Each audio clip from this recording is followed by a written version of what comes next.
What's good, everybody? I am the SKeLeTrust, and welcome to another commentary. It's going to be a little different this time. I'm going to try and make this a short one. I wanted to talk about how much the Mario series means to me in terms of my history with it, how fun the games are, and just how innovating this porky, pudgy, ridiculous plumber can be. First of all, did I point out that his games are absolutely phenomenal when they're at their best? I mean, take the Galaxy games for instance. I know I give those games a lot of credit, and you guys probably think I do it a little too much, but there's a very solid reason as to why. A lot of my childhood was Super Mario Galaxy 1 and 2. I cherish those games, and still do to this day. I've cherished those games ever since I started playing both of them respectively. Everything in those games was just so beautifully crafted.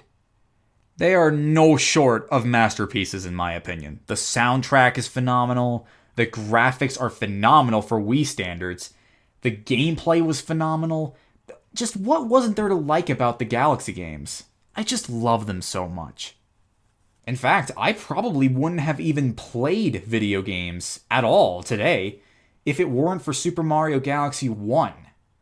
I may give Five Nights at Freddy's a lot of credit for introducing me to not only horror, but also indie games as a whole, well, at least getting me into them anyway. But Mario is the series that got me into video games, period.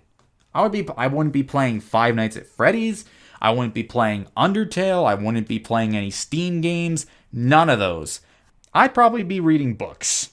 I know it's the better thing to do, but I just never saw the appeal in them. Anyway, that was off topic. Mario games aren't just special to me because of how fun they are. They're also just special to me because, well, they were always there for me whenever I needed to play them. For instance, the Galaxy games. When Super Mario Galaxy 2 dropped back when I was in, first or second grade, I'm not exaggerating when I say I probably spent 80% of my free time playing that. Because I already loved the first Galaxy a lot.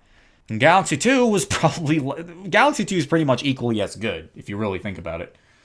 In fact, I actually skipped out on a lot of homework just playing that game.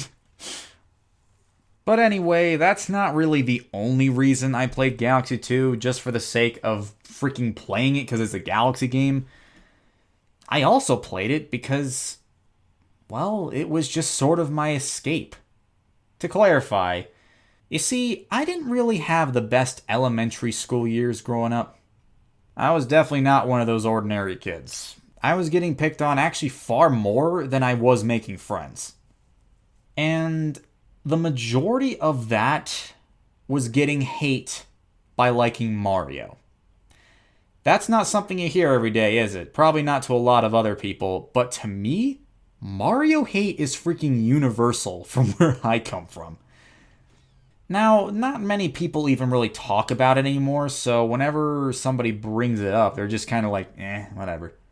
But back in my elementary school days, whenever I simply tried to bring up that new Mario game I was playing and how much I loved it, it didn't freaking matter. They would always drop everything they were doing and bash the holy shit out of my opinion.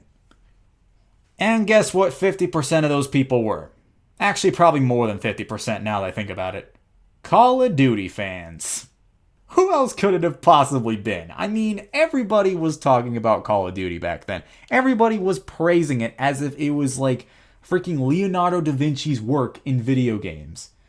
When in reality, it's like nowhere close to it, in my opinion anyway. And Mario was like Call of Duty's main enemy. Like, the Call of Duty versus Mario debate from where I come from has always been a hero versus villain thing. Except sadly, the villain always ended up winning. This is why I have come to absolutely despise the Call of Duty series. Not really just because of its games, because, they're just really repetitive. They're just not fun. But it's also just because the fan base is just, no, it's just nothing short of toxic from where I've seen it, at any viewpoint. Call of Duty probably has a worse fan base than Fortnite, and that is saying a lot. At least Fortnite actually knows when to die down. I've been hearing about Call of Duty my entire freaking life. and that's why I've just come to hate it. This is all why I'll defend Mario to the very freaking end of the universe. Because I think Mario will always be far greater than Call of Duty ever was. I know I might sound like a bit of a fanboy when I say that, but hey, I've been around fanboys my entire life practically, so what harm is it really doing? I love the Mario series, and I likely always will. It has been one of my favorite video game series for as long as I can even remember. Mario's always been one of my favorite video game characters for as long as I can freaking remember. Happy 35th anniversary, Super Mario Brothers. And to 35 more years of it.